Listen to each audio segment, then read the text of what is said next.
Una bendición para mí estar aquí, un privilegio compartir la palabra. Doy gracias a Dios y es un honor, la verdad, que el Señor nos revele su palabra, nos use para exponer su palabra. Hoy la prédica está basada en Efesios, el capítulo 2, los versos 13 al 22. Un brevísimo repaso vamos a hacer de esta carta, de los primeros dos capítulos, hasta llegar al verso 13. En el primer capítulo habíamos visto el panorama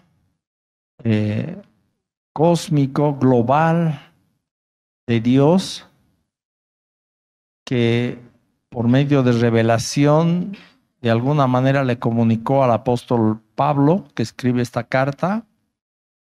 Y en este panorama Dios muestra que Él nos conoció y nos eligió, nos amó y nos eligió antes de la fundación del mundo, como dice el verso 4 del capítulo 1. El 3 dice: bendito sea el Dios y Padre de nuestro Señor Jesucristo, que nos bendijo con toda bendición espiritual en los lugares celestiales en Cristo, según nos escogió en Él antes de la fundación del mundo, para que fuésemos santos y sin mancha delante de Él, en amor, habiéndonos predestinado para ser adoptados hijos suyos por medio de Jesucristo, según el puro afecto de su voluntad, para alabanza de la gloria de su gracia, con la cual nos hizo aceptos en el amado.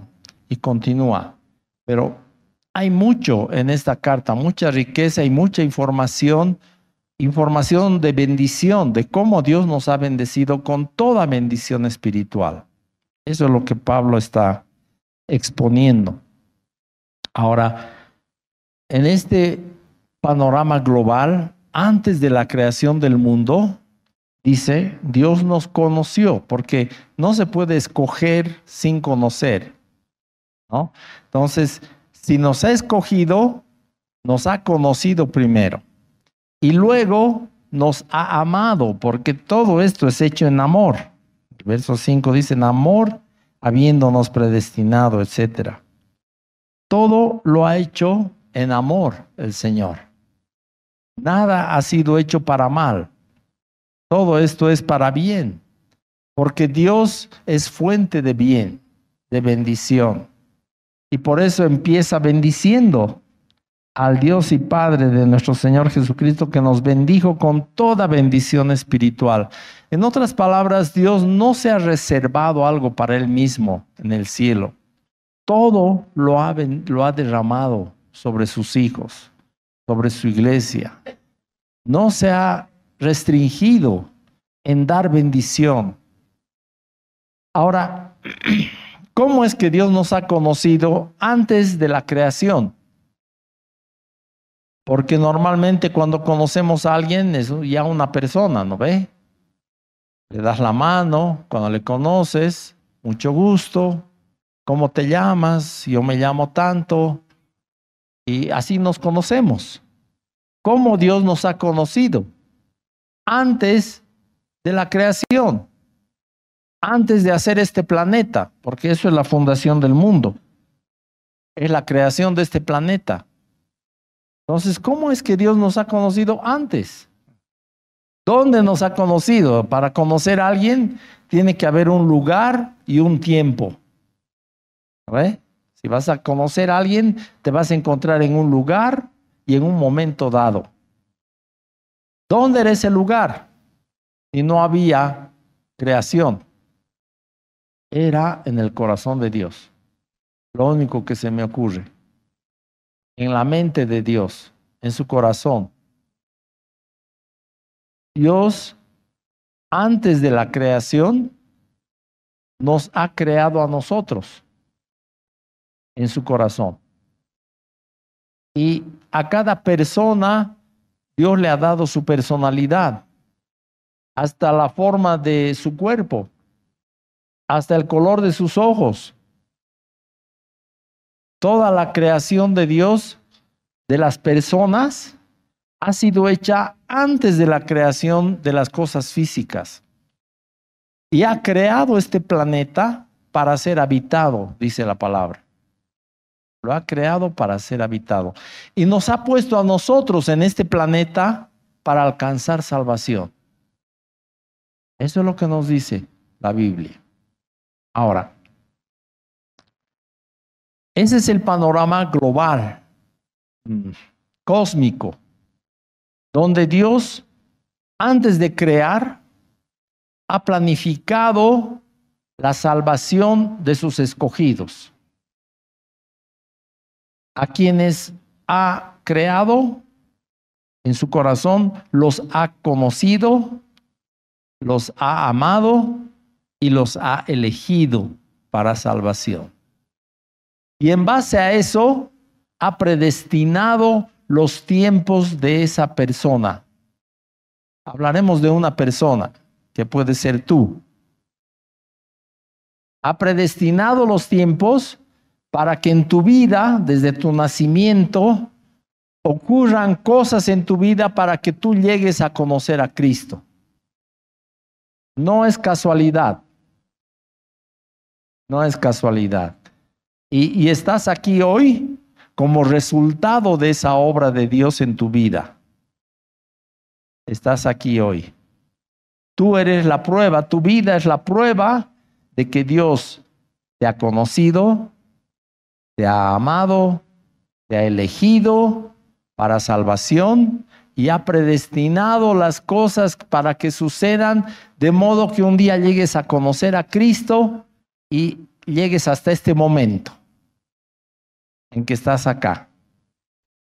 El panorama global. Ahora, el panorama terrenal, si quieren ustedes, con respecto al ser humano desde la caída, desde la rebeldía del hombre a la voluntad de Dios. En ese panorama, el hombre, Dios le ha dado al hombre la libertad de escoger si le va a obedecer o no a Dios. Nos ha dado esa libertad. Con esa libertad venía el precio de la posibilidad de que el hombre desobedezca. Y como hemos desobedecido en Adán y Eva, o Eva y Adán, hemos desobedecido a Dios, entonces esto pareciera un evento para la humanidad como una catástrofe, ¿no? Como una caída, como un caos que ha venido a la humanidad. Pero en el conocimiento de Dios, nada de eso ocurre. O sea, Dios conoce todas las cosas que van a pasar antes de que pasen. Esa es su omnisciencia de Dios.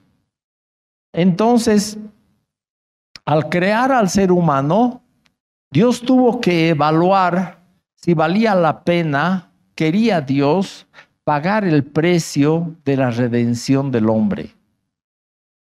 Porque al darle libertad, Dios también le estaba dando libertad para obedecer o no obedecer. Es la única forma en que alguien puede amar. Si te quitan esa libertad de escoger, no puedes escoger amar. Porque el amor es una decisión. Es el resultado de tu voluntad escogiendo amar a alguien. Y Dios quería que le amemos como una elección libre de nuestra voluntad, no por obligación, no por programación digital. Porque hoy los hombres pueden programar un robot para que haga lo que quieren, ¿no ve? Pero Dios no quería robots, quería personas con libertad para escoger. Entonces, su propósito global está en el verso 4. según nos escogió en Él antes de la fundación del mundo, para que fuésemos santos y sin mancha delante de Él. Entonces, su propósito inicial, antes del inicio, si quieren ustedes, de Dios, antes del inicio de su creación, su propósito era que estemos delante de Él santos y sin mancha. No le interesa a Dios santidad sin relación con Él. No le interesa eso. Porque eso se trataría de que nos jactemos en cuán santos somos, ¿no ve? No le sirve eso a Dios.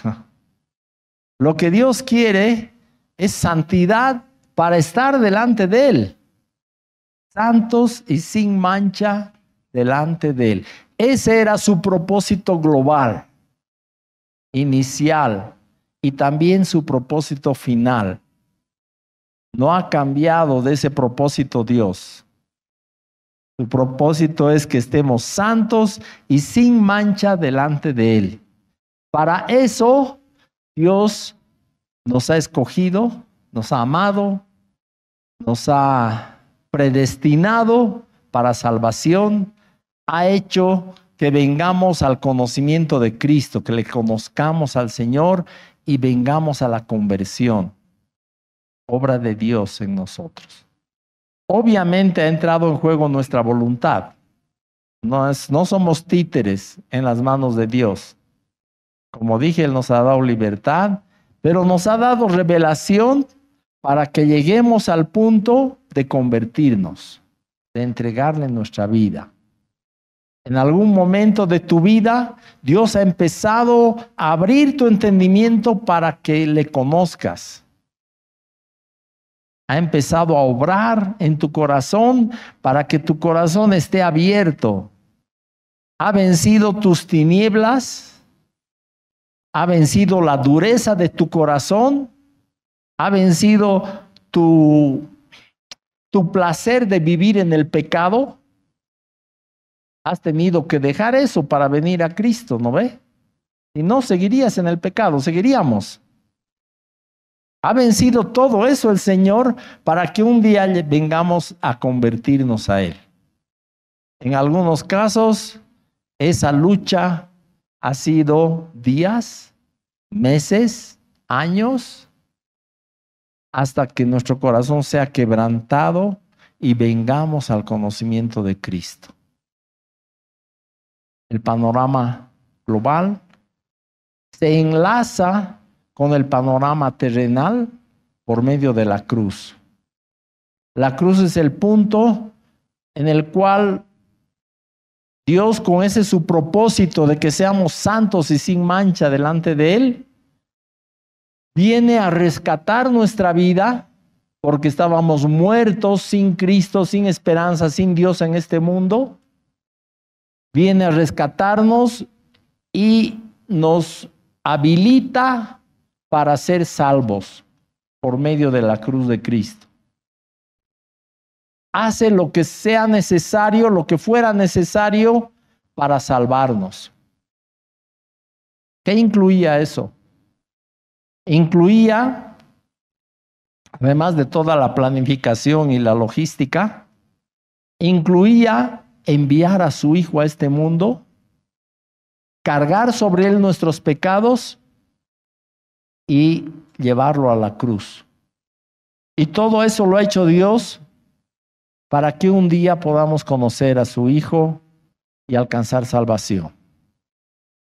Entonces el panorama global se une con el panorama práctico, terrenal, de cómo Dios nos ha rescatado a pesar de nuestro pecado para llegar a conocerle. Se une a través de la cruz de Cristo. No voy a entrar en mayor detalle porque ya esta es la tercera prédica que doy sobre Efesios y me ocurre en que cada vez me quedo en el primer capítulo y no avanzo.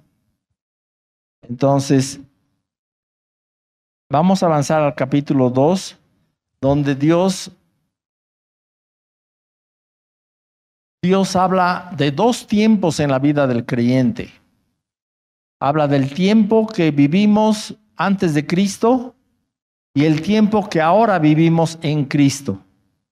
Y dice, en otro tiempo, ustedes estaban muertos. Ahora, estábamos vivos físicamente, pero estábamos muertos espiritualmente. De eso está hablando. Y un muerto no tiene la capacidad de regenerarse a sí mismo. Un muerto no tiene la capacidad de volverse a Dios. Un muerto no tiene la capacidad de darse cuenta que está muerto. Los muertos no saben que están muertos. Bueno, quizás se han enterado el momento de morirse, pero ya no saben nada más. Al menos su cuerpo no sabe nada. Quizás su espíritu sepa, ya en el otro lugar sepan que se han muerto, ¿no? Pero habla de dos tiempos. Y en el capítulo 2 hay un sándwich de 4 partes. La primera parte es negativa, del verso 1 al 3. Dice, y Él os dio vida a vosotros cuando estabais muertos en vuestros delitos y pecados, en los cuales anduvisteis en otro tiempo, siguiendo la corriente de este mundo, conforme al príncipe de la potestad del aire, el espíritu que ahora opera en los hijos de desobediencia, entre los cuales también todos nosotros vivimos en otro tiempo en los deseos de nuestra carne, haciendo la voluntad de la carne y de los pensamientos, y éramos por naturaleza hijos de ira, lo mismo que los demás. Es la primera parte del sándwich negativa. Luego viene una parte positiva, del verso 4 al 10. Pero Dios, que es rico en misericordia, por su gran amor con que nos amó, aun estando nosotros muertos en pecados, nos dio vida juntamente con Cristo. Por gracia sois salvos. Y juntamente con Él nos resucitó y asimismo nos hizo sentar en los lugares celestiales con Cristo Jesús, para mostrar en los siglos venideros las abundantes riquezas de su gracia en su bondad para con nosotros en Cristo Jesús. Porque por gracia sois salvos por medio de la fe, y esto no de vosotros, pues es don de Dios, no por obras para que nadie se gloríe, porque somos hechura suya, creados en Cristo Jesús para buenas obras, las cuales Dios preparó de antemano para que anduviésemos en ellas. Entonces, ¿se dan cuenta? La primera parte era el tiempo pasado, cómo estábamos viviendo, muertos en nuestros delitos y pecados, siguiendo la corriente de este mundo, conforme al príncipe de la potestad del aire, el espíritu que opera en los hijos de desobediencia. Ese es Satanás, ¿no ve? Estábamos bajo el dominio de Satanás, bajo su gobierno, haciendo la voluntad de la carne, en los deseos de nuestra carne, de los pensamientos. Éramos por naturaleza hijos de ira, lo mismo que los demás. El que no está en Cristo está bajo la ira de Dios. No hay otro lugar para estar. No hay otro lugar. O estás en Cristo, te has librado de la ira de Dios, porque eso es lo que hace Cristo. Nos libra de la ira de Dios, de la ira venidera. O sigues bajo la ira de Dios. ¿Qué es la ira de Dios? Es su rechazo al pecado. Es su condenación hacia toda acción de pecado. Porque Él es santo. Y Él desea que todos nosotros vengamos a la comunión con Él y seamos santos también. Y dejemos todo pecado en nuestra vida. Salgamos del pecado, seamos libres del pecado. Para eso ha mandado a Cristo. Ahora, hay mucho que exponer aquí, pero lo que me toca hoy exponer es del verso 13 al 22, que es otra porción positiva de este sándwich, la última parte, la cuarta parte. Pero antes viene la parte 3, negativa, versos 11 y 12. Por tanto, acordaos de que en otro tiempo, vosotros los gentiles en cuanto a la carne, erais llamados incircuncisión por la llamada circuncisión hecha con mano en la carne. En aquel tiempo estabais sin Cristo, alejados de la ciudadanía de Israel y ajenos a los pactos de la promesa, sin esperanza y sin Dios en el mundo. Entonces, por lo menos los judíos tenían la palabra de Dios, aunque no cumplían el propósito de Dios de estar santos y sin mancha delante de Él. No cumplieron eso.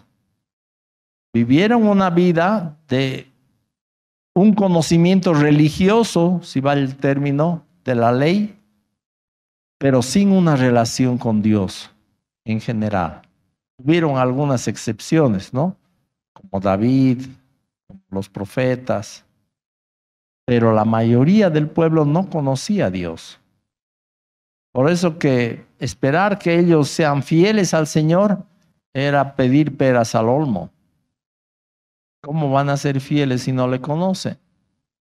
Y a pesar de haber visto el monte ardiendo en fuego, donde Dios les habló, a pesar de haber visto las tablas escritas con el dedo de Dios, no había un conocimiento espiritual de Dios. No había eso. Entonces, para un gentil que no tenía conocimiento de la palabra de Dios, ni idea del judaísmo, ni del Antiguo Testamento, esa es la situación que describe estos dos versículos. En aquel tiempo ustedes los gentiles, o sea, no eran circuncisos,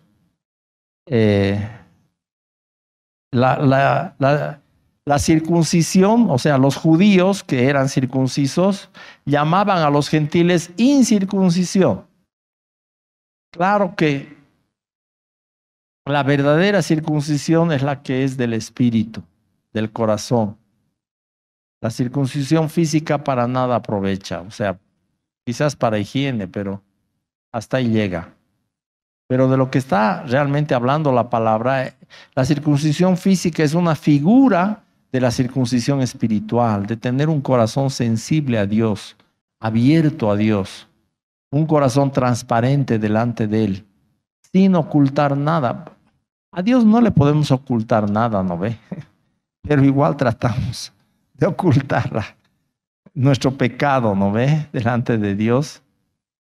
Es mucho mejor, entendiendo que Cristo ha pagado ya por nuestros pecados, es mucho mejor confesar nuestros pecados delante de Dios y ser libres de todo pecado, porque para eso ha venido Cristo, para quitar el pecado del mundo. Y no lo ha quitado del mundo, o sea, se refiere a toda persona, pero es solamente para aquellos que creen, que tienen fe. El pecado sigue en el mundo. ¿Dónde está el pecado? En la vida de las personas está el pecado. ¿Y de dónde ha sido quitado? De la vida de las personas ha sido quitado. ¿No ve? De nuestras vidas ha sido quitado, supuestamente. Si sigue algún pecado, es porque tú no te has puesto las pilas y no has clamado a Dios, no te has humillado para que Dios quite ese pecado de tu vida. Porque no hay pecado que se resista al poder de Dios. No hay pecado. Si te han hecho creer que vas a ser pecador para siempre, te han mentido. Por ejemplo, a los homosexuales les dicen eso, que van a ser homosexuales por toda la vida y que tienen que resignarse. Mentira. La homosexualidad es un pecado que puede ser perdonado por Dios de la misma manera que perdona todos los pecados. Y puede librarnos de ese pecado también. La homosexualidad. Porque para eso ha muerto Cristo. Para hacernos libres de todo pecado. Y si te humillas delante del Señor y le pides, Él te va a librar. El Señor con sus hijos no está como un árbitro para ver en qué fallan. Esa no es la función de Dios. Con sus hijos, Dios se involucra en sus vidas. La promesa de Jesús antes de ascender al cielo, ¿cuál fue? He aquí, yo estoy con ustedes todos los días hasta el fin del tiempo. ¿Para qué está con nosotros? Para ayudarnos en nuestra vida espiritual. Y si tú le pides a Dios, Él trabaja contigo para sacarte del pecado, para que ya no sigas más pecando. Cuando transportan las gallinas, les amarran sus patas, ¿no ve? Para llevarlas. Y la persona que está transportando le agarra de esa pita y así las lleva. Y las gallinas se acostumbran a estar amarradas y cuando llegan al lugar donde van a ser vendidas, les cortan la pita y la gallina sigue con sus patas ahí. No se mueve. Para que se mueva alguien tiene que patearles. Recién se dan cuenta que están libres y se paran. El pecado es así en nuestra vida. Nos ha amarrado tanto tiempo que pensamos que nunca vamos a estar libres. Pero ha venido el Señor para quitar toda atadura del pecado, para romper toda cadena. No hay pecado que se resista al poder de Dios. Cuando abundó el pecado, sobreabundó la gracia, dice la palabra. Y la gracia de Dios es mayor que todo pecado. Bueno, describe esta parte negativa, cómo estábamos sin Cristo, alejados de la ciudadanía de Israel, ajenos a los pactos de la promesa, sin esperanza y sin Dios en el mundo. O sea, un gentil que no conoce a Dios está pues alejadísimo, ¿no ve? Peor aquí en Bolivia. Alejadísimos. ¿Qué sabías tú de los pactos, de la promesa, de la palabra de Dios antes de conocer a Cristo? No sabíamos nada. Ajenos. En ese estado, empezamos con el verso 13, la última parte del sándwich, positiva. Pero ahora en Cristo Jesús, ustedes que en otro tiempo estaban lejos, han sido hechos cercanos por la sangre de Cristo, porque Él es nuestra paz, que de ambos pueblos hizo uno, derribando la pared intermedia de separación, aboliendo en su carne las enemistades, la ley de los mandamientos expresados en ordenanzas, para crear en sí mismo de los dos un solo y nuevo hombre, haciendo la paz. Y mediante la cruz reconciliar con Dios a ambos en un solo cuerpo, matando en ella las enemistades.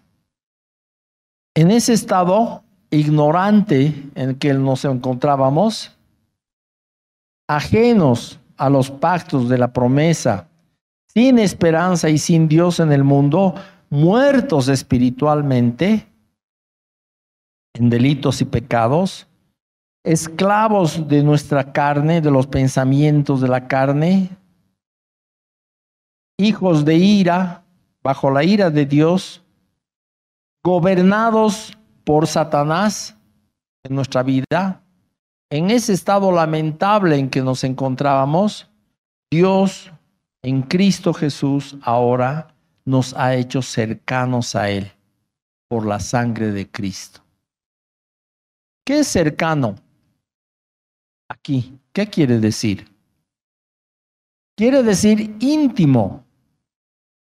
No es cercano de conocido nomás, así.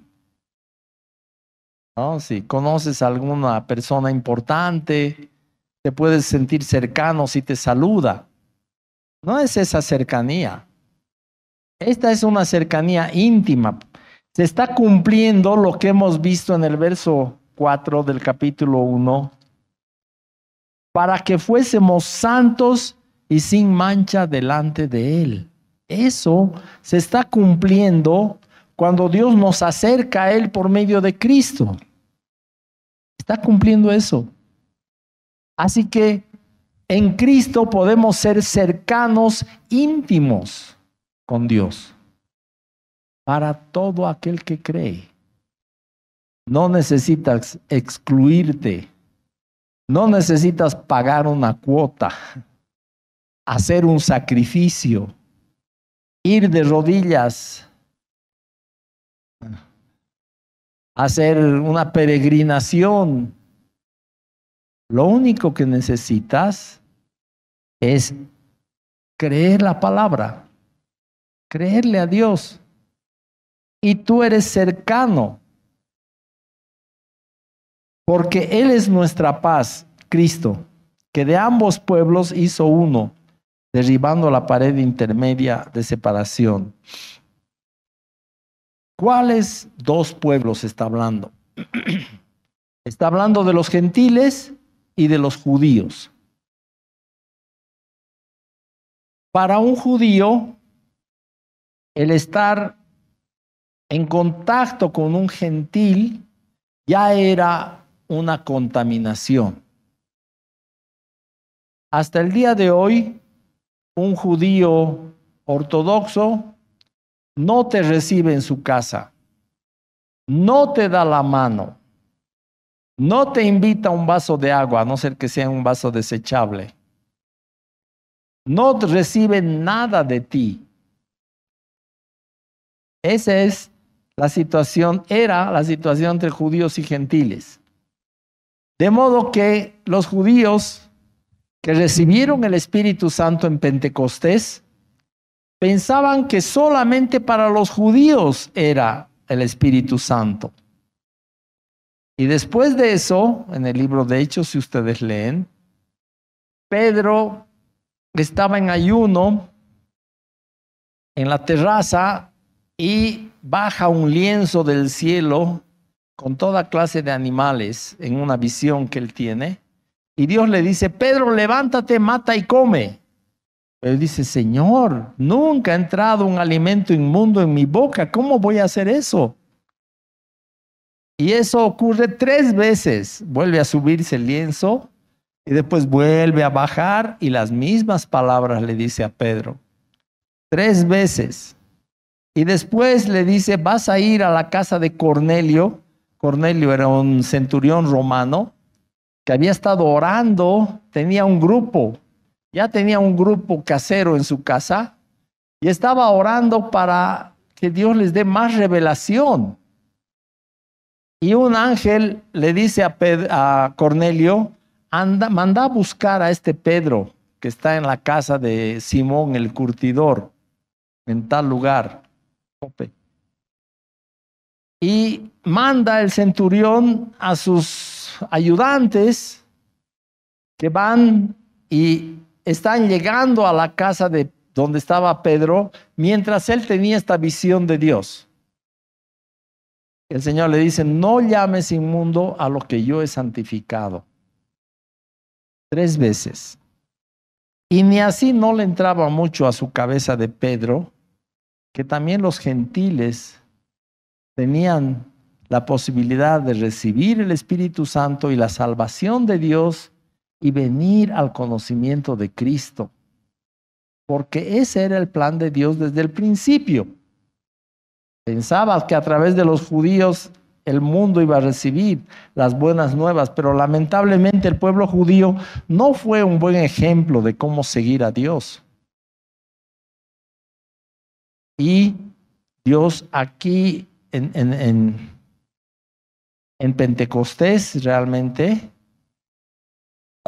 se cumple la profecía de Joel.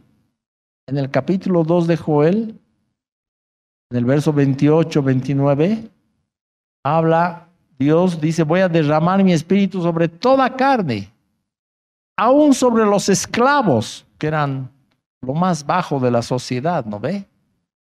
Aún sobre los esclavos voy a derramar mi espíritu y van a profetizar. Y los jóvenes van a tener visiones y los ancianos sueños y va a haber un cambio. El Espíritu Santo va a venir. Y Jesús, cuando les está hablando a los discípulos del Espíritu, en Juan 16, les dice: ¿saben qué? Les conviene que yo me vaya. Esto debió sonar raro para los discípulos. Juan 16, 7. Desde el 5, 4. Esto no lo dije al principio porque yo estaba con vosotros, pero ahora voy al que me envió y ninguno de vosotros me pregunta ¿a dónde vas? Antes, porque os he dicho estas cosas, tristeza ha llenado vuestro corazón. Pero yo os digo la verdad, os conviene que yo me vaya, porque si no me fuese, el Consolador no vendría a vosotros, mas si me fuese, os lo enviaré. Y cuando Él venga, convencerá al mundo de pecado, de juicio, de justicia y de juicio. Y sigue explicando. Verso 13, cuando venga el Espíritu de verdad, Él os guiará toda la verdad. No hablará por su propia cuenta, sino que hablará todo lo que oyere y os hará saber las cosas que habrán de venir. Él me glorificará, etc. Entonces, Jesús les está explicando a sus discípulos, ¿a ustedes les conviene que yo me vaya? Porque yo voy a enviar el Espíritu Santo. Así, para estar en cada vida, en cada persona, llenar su vida totalmente, hasta rebalsar. Cuando Jesús habla del Espíritu en Juan 7:38, creo, dice, ven, el que tiene sed, venga a mí y beba. Como dice la Escritura, del que venga y beba, de su interior correrán ríos de agua viva. Y esto dijo del Espíritu que iban a recibir los creyentes. Entonces, esa opción está delante de nosotros, hermanos. Ahora,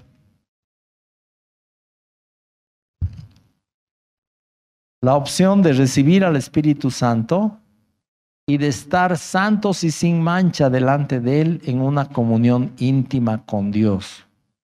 Ese era su plan. Y ese su plan se cumple ahora con la iglesia en Cristo. Entonces, volvemos a Efesios.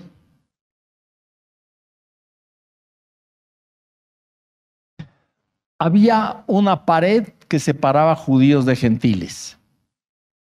Y esa pared era cultural y religiosa, además de otros problemas, desde la división del reino de Israel. Entonces, Cristo en su cuerpo, en la cruz, ha abolido, ha destruido toda enemistad, ha desaparecido las enemistades. La peor era entre judíos y gentiles, pero toda enemistad. Si hay alguna enemistad que tú tienes en tu vida, hoy Dios quiere que sepas que en el cuerpo de Cristo esa enemistad ha sido abolida. Y tú puedes ser libre para quitar toda enemistad de tu vida, al menos de tu parte, y decirle a esa persona que ya no tienes enemistad y que tú le has perdonado de tu parte cualquier ofensa, porque Cristo ha destruido las enemistades. En el verso 16, mediante la cruz, reconciliar con Dios a ambos en un solo cuerpo, matando en ella las enemistades. ¿Qué es matar? Es final, ¿no ve?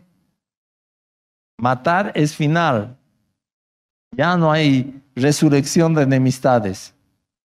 Se murieron. Él mató toda enemistad. Y vino y anunció las buenas nuevas de paz a ustedes que estaban lejos y a los que estaban cerca. Porque por medio de Él, los unos y los otros tenemos entrada por un mismo espíritu al Padre. Todos tenemos entrada por el Espíritu al Padre. Y se cumple ese verso. Santos y sin mancha delante de Él. Si fuera Dios una estatua, le podríamos engañar.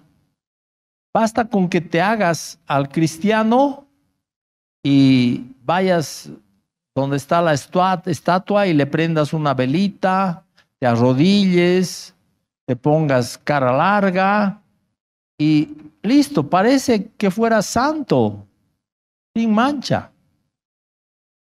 Pero delante de él, lo que dice ese verso, significa que Dios ve todo lo que hay en nuestro corazón. Conoce nuestros pensamientos, conoce nuestros deseos. Delante de él nadie le puede engañar, aparentar. Con Dios la hipocresía no funciona.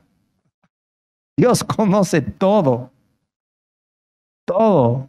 En vano estás ocultando. En vano estás tratando de mantener una fachada delante de Dios, porque Él conoce todo de nosotros. Y frente al sacrificio de Cristo, lo correcto es reconocer nuestro pecado, confesarlo delante de Dios, recibir el perdón de nuestro pecado y la limpieza de nuestro pecado. Él es el Cordero que no solo perdona, quita el pecado de nuestra vida. Ese es el Cordero de Dios. Quita el pecado, lo quita. Si tú lo reconoces, si tú te arrepientes, si tú pides perdón, Dios lo quita de tu vida.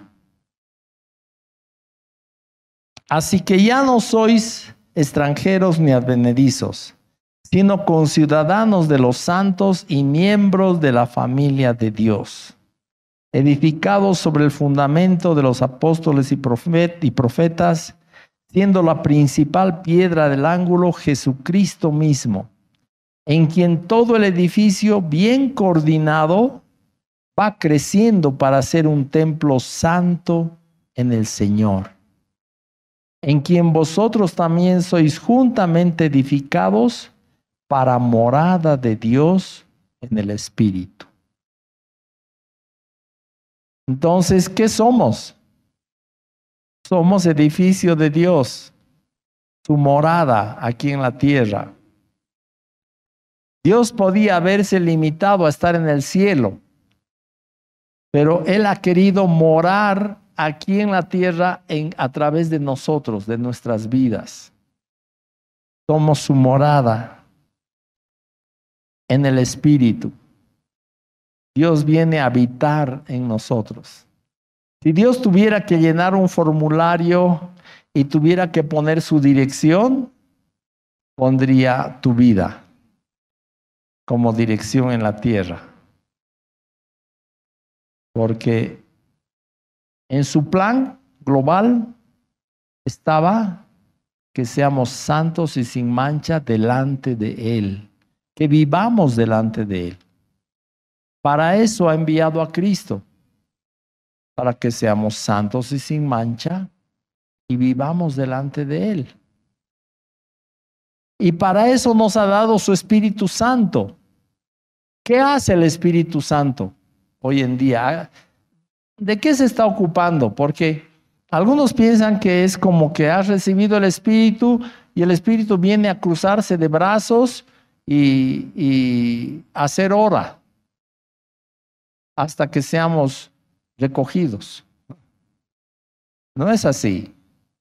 El Espíritu ha venido a trabajar en nosotros, a llevarnos a la santidad. Ha venido a revelarnos a Cristo para que le amemos con todo el corazón, para que vivamos una vida consagrada a Dios. La respuesta nuestra a todo esto que Dios ha hecho es amarle. Amarle. Cuando dice en Juan 3:16, de tal manera amó Dios al mundo que dio a su Hijo unigénito para que todo aquel que en Él cree no se pierda, sino tenga vida eterna. Espera que nuestra respuesta sea, así me ha amado Dios, yo también le voy a amar igual. En 2 Corintios 5,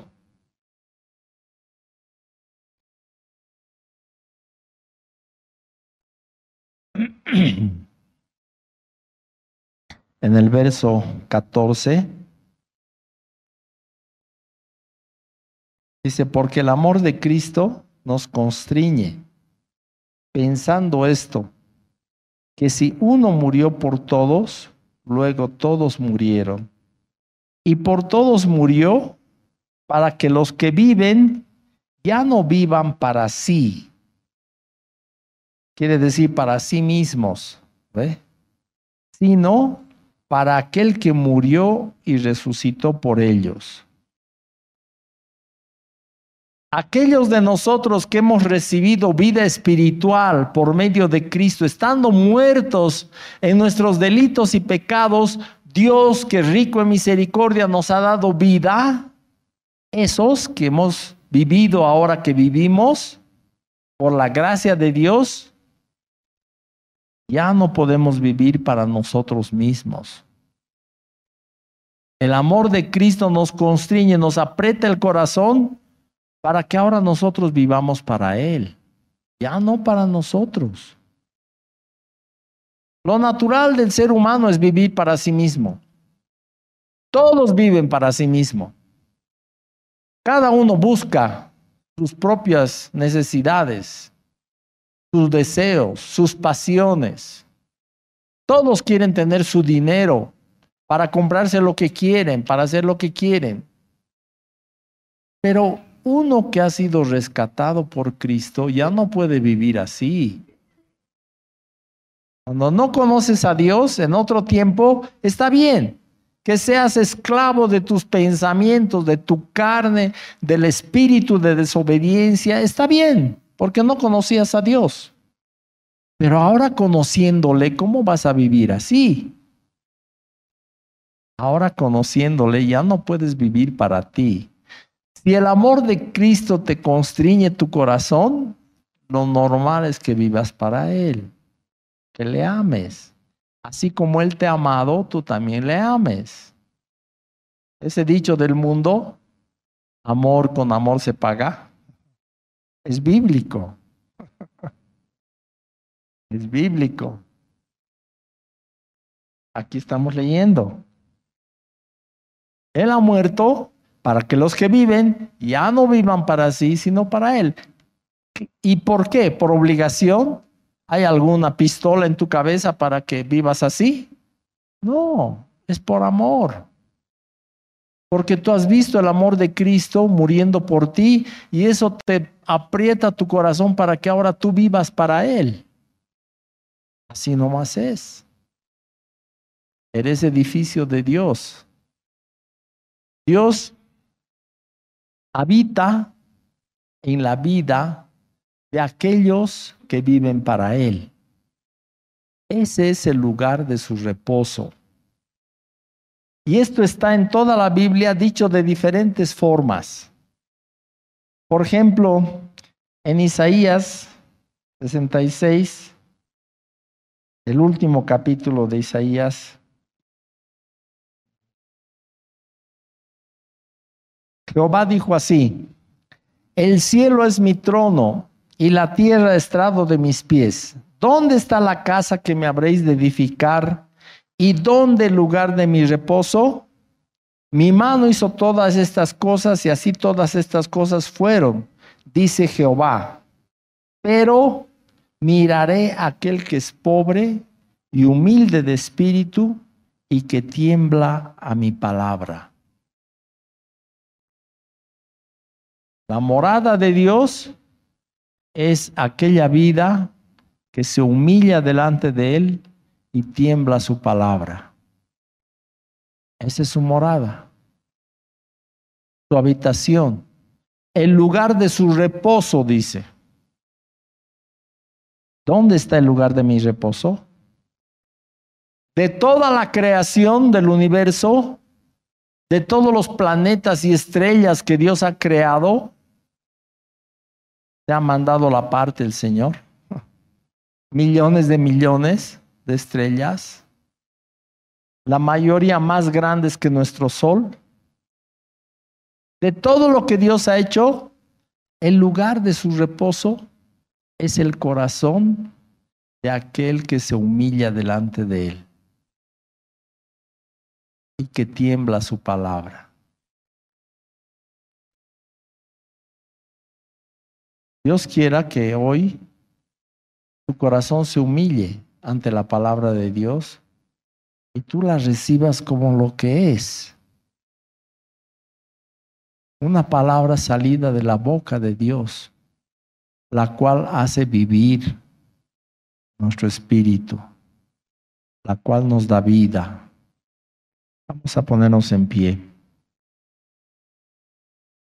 Señor, te damos gracias por tu palabra. Te damos gracias por esta grande salvación que tú has hecho. Te damos gracias, Señor, por tu amor y tu misericordia expresado hacia nosotros por medio de tu salvación, por medio de Cristo. Enséñanos, Señor, a vivir constreñidos por el amor de Cristo. Enséñanos a amarte de la misma manera y a no vivir para nosotros, sino para ti. A buscar agradar tu corazón, ya no el nuestro. Ya no lo nuestro, Señor, sino lo tuyo. Lo que a ti te agrada, lo que a ti te complace. Tú te has incomodado para ir hasta la cruz y darnos vida a nosotros. Ahora, Señor, enséñanos a poner nuestra vida en respuesta a ese tu amor, a poner nuestra vida para agradarte a ti, ya no al mundo, ya no al pecado, ya no al enemigo, agradar tu corazón y estar delante de ti santos y sin mancha, delante de tu presencia, en una comunión íntima. Gracias, Señor, por este tiempo, por esta palabra, por cada persona que aquí ha podido oír de ti hoy. Hemos podido oír de tu voz, Señor. Te damos a ti todo honor y toda gloria. Amén. Bendito sea el nombre del Señor, en todo tiempo se haga tu perfecta voluntad en mí. Bendito sea el nombre del Señor, en todo tiempo se haga tu perfecta voluntad en mí. Bendito sea el nombre del Señor, en todo tiempo se haga tu perfecta voluntad en mí. Trae gloria a tu nombre a través de mi aflicción. Dame tu gracia para ver que vivir es Cristo.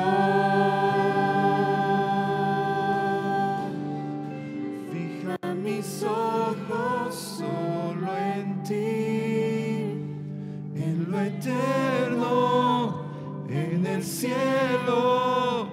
La aflicción de este mundo jamás se compara a la gloria que ha de venir. Vivir es Cristo, vivir es Cristo, vivir es Cristo, vivir es Cristo. Bendito sea